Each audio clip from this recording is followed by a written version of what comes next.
Welcome to Channel 18 News. I'm Jim Rogers. Sky Lynn Hargett, age 26, returned to Hopkins County Jail early Thursday morning after one day away. Hargett had been arrested Tuesday, May 30th, along with another woman for possession of methamphetamine less than 1 gram.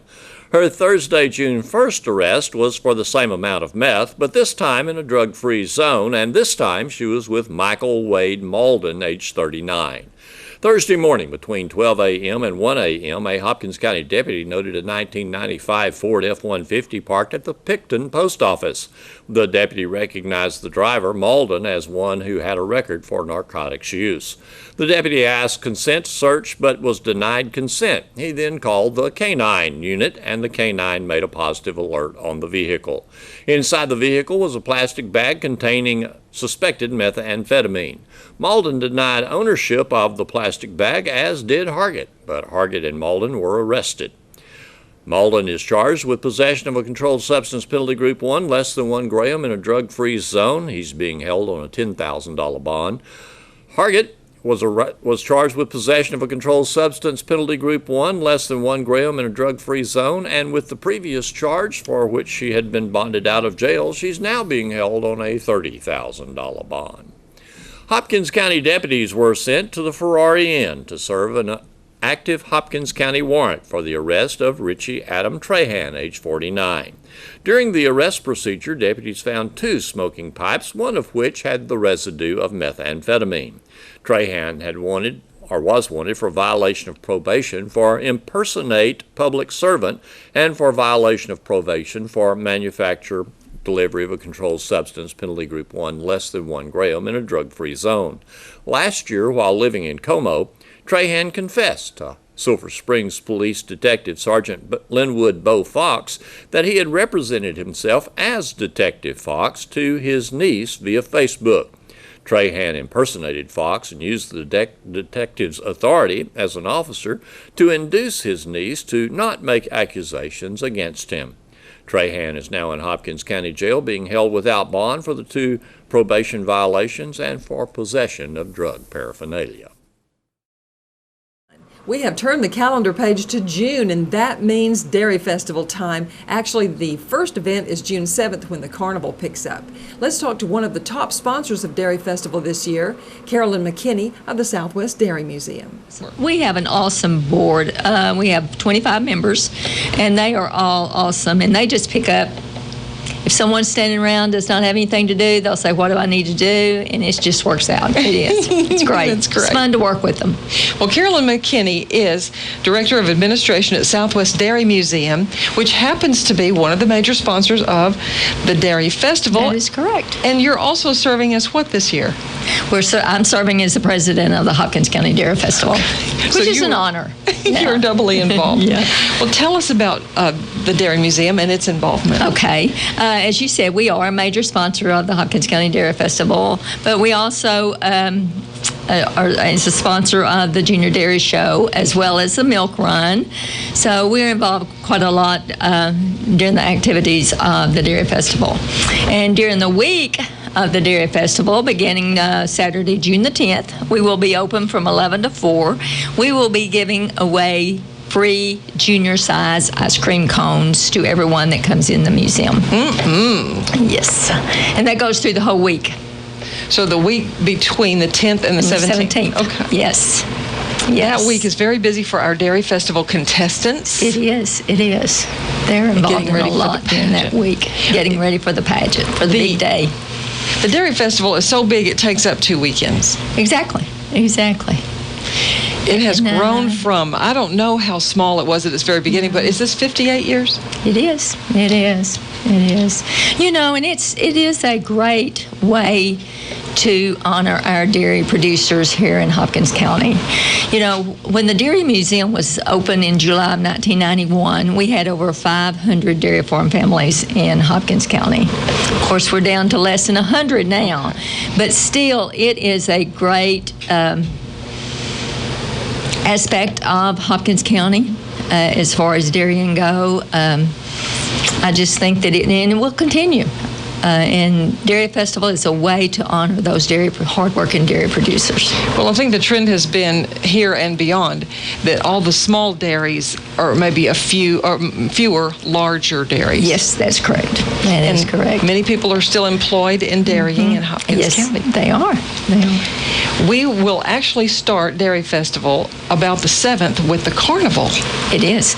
We moved the carnival up this week, this year. Usually it is the second weekend of the Dairy Festival, but they already had something booked, so they're coming in the 1st. So we will begin Wednesday, June the 7th, with a carnival, which will be on the Civic Center grounds, and it will go through Saturday, June the 10th. Okay. The hot air balloons are coming back for, what, is it 15 years maybe or so?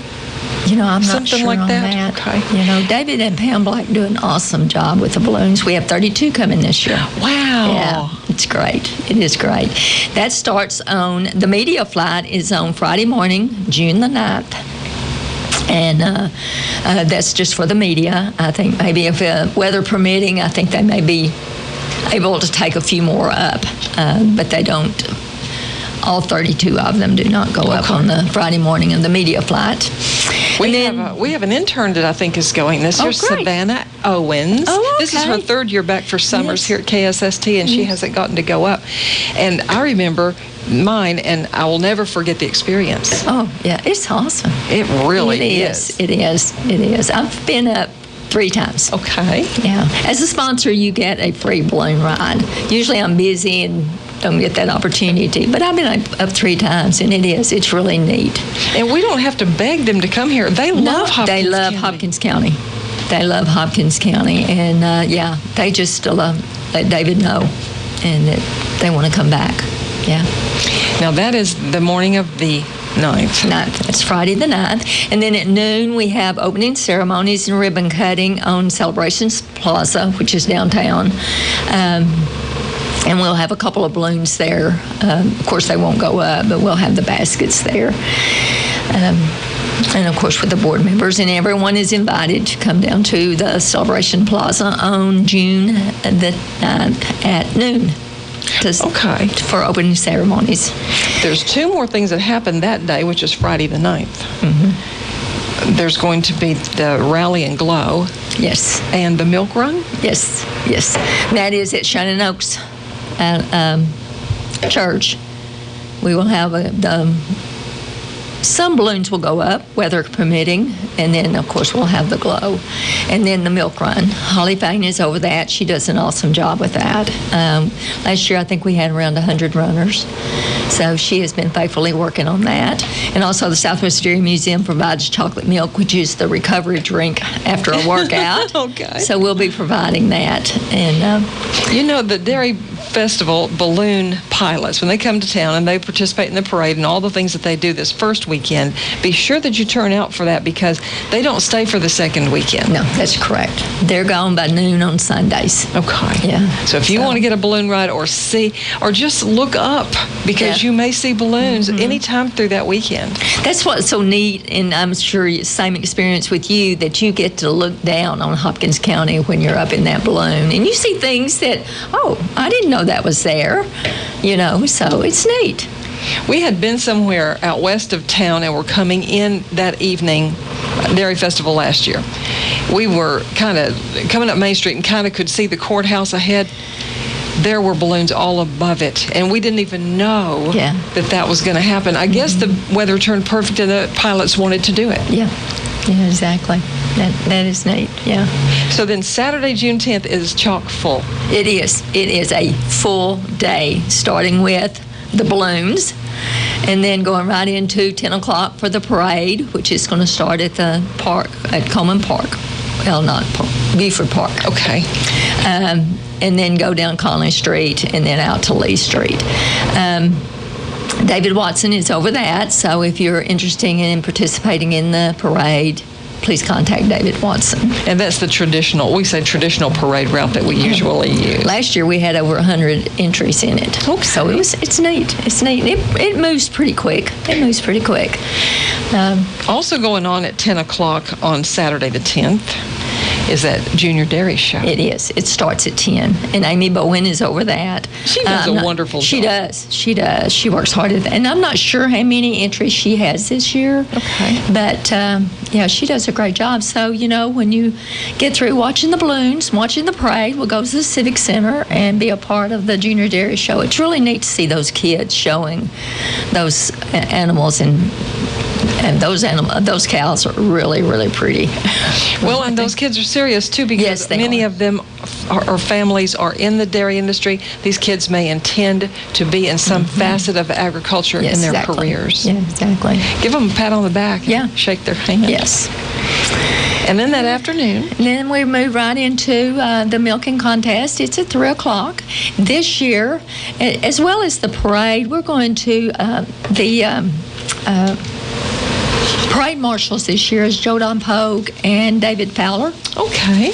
We're having a co-grand marshal, and that is going to be the Bobby McDonald family. Okay. They will be riding in the parade as well.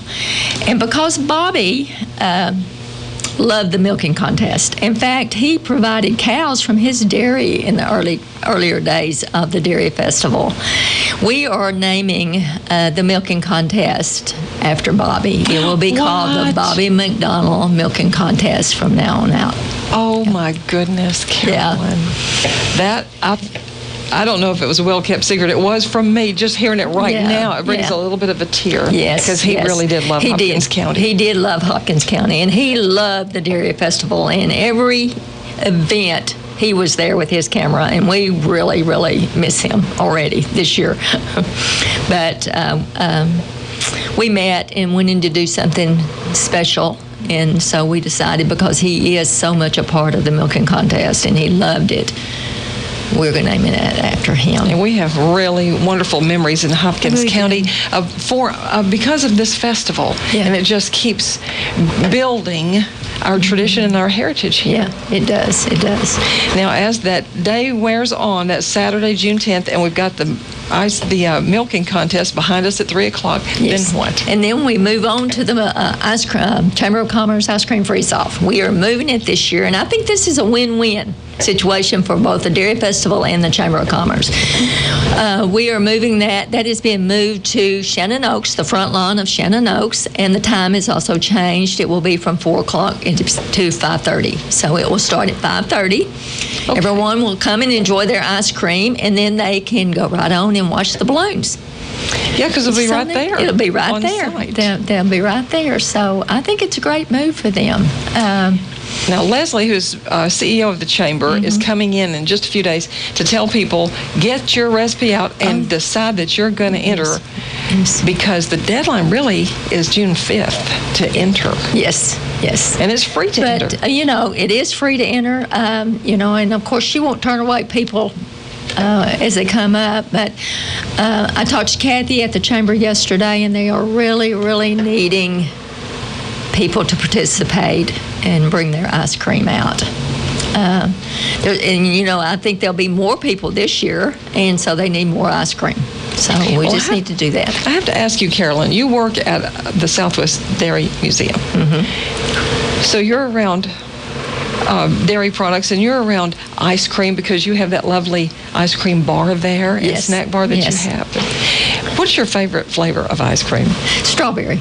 Okay. Yeah, it really is. It's strawberry. So are you an ice cream maker? No. Okay. No, I do not make ice cream. But the Dairy Museum, just as a backup, has always provided or had like gallons of three. We buy ice cream in the 3-gallon tubs. So we've always had like 3 of those available in case they run short. So we're providing that again this year for Leslie. Well, I'll bring a small freezer out with the ice cream in it, and if they run out, then they have that to fall have back ice on. cream, It won't be homemade, but it will be something to fall back on. And for those newcomers to this part of the Dairy Festival tradition, it is $3 and you can eat all that you can eat. Exactly. And some really good ice cream. So we have some fabulous ice cream makers in Sulphur Springs in Hopkins County. Well, tell me what else there is for Saturday, June 10th. Okay, after the ice cream, again, we do the balloon rally. And have that going. And then Sunday morning, they do not do the balloons, but Saturday morning we provide a breakfast for them, and they get, because they have participated in contests, they're awarded the contest, and they're also awarded their, because they participate in the milking contest as well, so they get their trophies at that time too. So. And you're talking about the balloon pilots and families that Yes. we host here each year. Yeah. There's more to tell about Dairy Festival, but will you allow we have several people coming in on different days. The next one's to pick up from there. Okay, that is great. On our schedule. That'd be wonderful. And get yourself a schedule by going online to HopkinsCountyDairyFestival.com. Okay, wonderful. Thank you, All Carolyn right, thank McKinney. you for letting me come. Here's Don Julian with sports. There will be 2 Sulphur Springs ISD youth sports camps coming up next week. Wildcats baseball coach Jared Hammock will be offering his baseball hitting camp next Tuesday through Thursday in the multi-purpose building.